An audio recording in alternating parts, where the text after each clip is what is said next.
do have is a particular set of skills.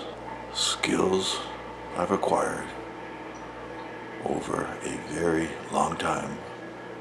Skills that make me a nightmare for rocks like you. If you come easily, that'll be the end of it.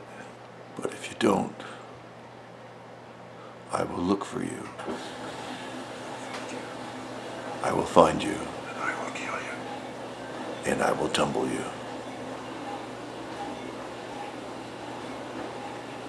Good luck.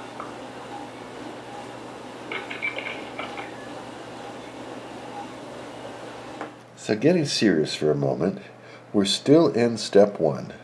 There's my slurry, and here's a few rocks that I've pulled out to see how we're doing.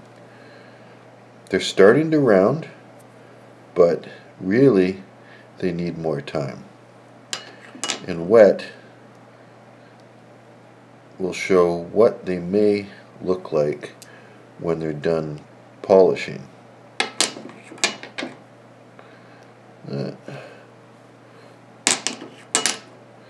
Alright, for fun, let's get these rocks back into the tumbler.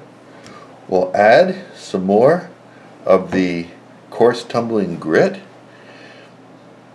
knowing that in the next couple of weeks it'll break down into medium tumbling grit just as it wears itself down in the polishing action in the tumbler.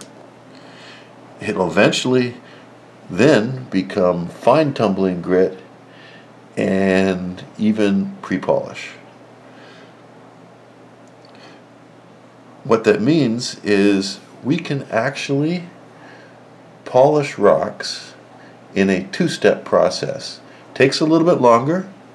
It's not quite as effective as recharging the tumbler with new grits, but I think it'd be fun to demonstrate that all we really need is the coarse tumbling grit followed by the polish. So let's do that.